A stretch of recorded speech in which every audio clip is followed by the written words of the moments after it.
Greenland is a land of extremes. The world's largest island, covered in ice yet named after greenery, is a place of paradoxes.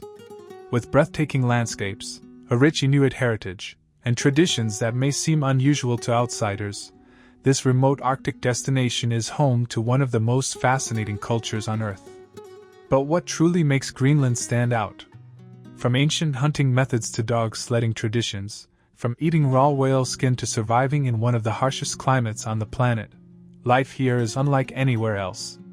Welcome to Greenland, where people don't just endure the cold, they embrace it. A land of ice and fire? Greenland is about 80% covered in ice, yet it has some of the most unique geothermal activity in the world. While the name, Greenland, might make you think of lush forests and rolling fields, the reality is vastly different. The name is believed to have been a clever marketing trick by Eric the Red, a Viking explorer who wanted to attract settlers. Despite its icy reputation, Greenland has hot springs that remain warm even in freezing temperatures. The Unarctic hot springs, for example, offer a surreal experience. Imagine soaking in warm water while surrounded by icebergs.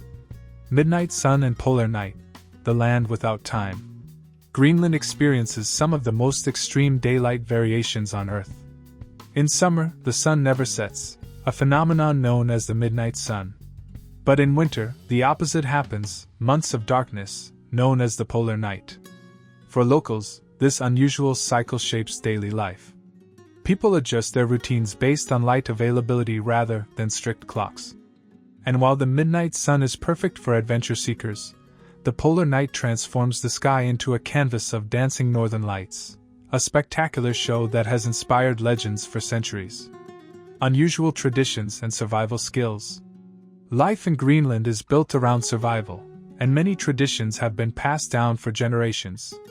Some of the most fascinating include the art of kayaking. The kayak, originally invented by the Inuit, is not just for sport. It was a crucial survival tool for hunting in the freezing Arctic waters. Greenlandic hunters still use them today, mastering the skill of flipping upright if overturned. Dog sledding culture. In many parts of Greenland, snowmobiles have replaced sled dogs, but for traditional hunters, dog sledding remains essential.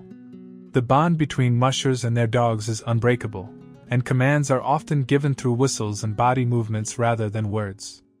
The Great Hunt. Seals, whales, and fish are staple foods in Greenland.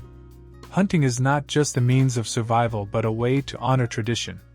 While this may seem controversial to outsiders, every part of the animal is used, ensuring nothing goes to waste. The Greenlandic diet, a menu unlike any other. Eating in Greenland is a unique experience. Forget fast food, traditional dishes here are based on what the land and sea provide. Some local delicacies include muktuk, whale skin and blubber, rich in vitamin C and a vital energy source in cold climates. Kiviak, perhaps the most extreme dish. This involves fermenting small seabirds inside a seal carcass for months before being eaten. Suasat, a hearty soup made from seal, reindeer, or fish, warming the body in freezing temperatures. While these foods might seem unusual, they are a testament to the Greenlandic people's deep respect for nature and their ability to survive in one of the world's harshest environments. A language like no other. Greenlandic is one of the longest and most complex languages in the world. Some words can be entire sentences. This is because the language is polysynthetic, meaning words are built by adding many different endings. For example, Sermerswak means the Great Ice, referring to the massive Greenland ice sheet. Despite Danish influence, Greenlandic remains the dominant language, and efforts to preserve it are strong. Locals take pride in their unique way of speaking, and even learning a few phrases can earn visitors a warm welcome. Life in the most isolated villages on Earth.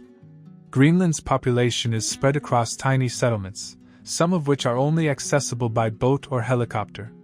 No roads connect towns, making every village a self-sufficient world of its own. One of the most fascinating places is Itokakort Ormite, one of the most remote towns on Earth. Here, the nearest neighboring town is hundreds of miles away, and survival depends on skills that have been passed down for generations. People live in colorful wooden houses, originally painted bright colors so that fishermen could spot them in the snow. Despite harsh conditions, these communities thrive, relying on each other for support in ways that modern cities rarely experience. The future of Greenland, between tradition and modernization. While Greenland holds on to its ancient traditions, change is happening fast. Climate change is melting glaciers at an alarming rate, and global warming is opening up new opportunities for mining and oil exploration. This brings both hope and challenges. Greenland's future hangs in a delicate balance between preserving its way of life and adapting to modern demands. The younger generation faces a dilemma: stay and maintain traditions, or leave for opportunities abroad. The capital, Nuuk, is growing, but many Greenlandic youth are drawn to Denmark for education and jobs. Despite these challenges, the Greenlandic spirit remains strong. The people here are deeply connected to their land, their history, and their resilience. Greenland is not just an island covered in ice. It's a place of unbreakable traditions, stunning landscapes, and a culture that has adapted to one of the most extreme environments on Earth. Would you ever visit Greenland? What surprised you the most about this incredible place? Thanks for watching. If you found this video helpful, don't forget to give it a thumbs up and share it with your friends. Subscribe to the channel for more travel tips, and hit the bell icon so you never miss an update. Let me know your thoughts or questions in the comments below. I'd love to hear from you.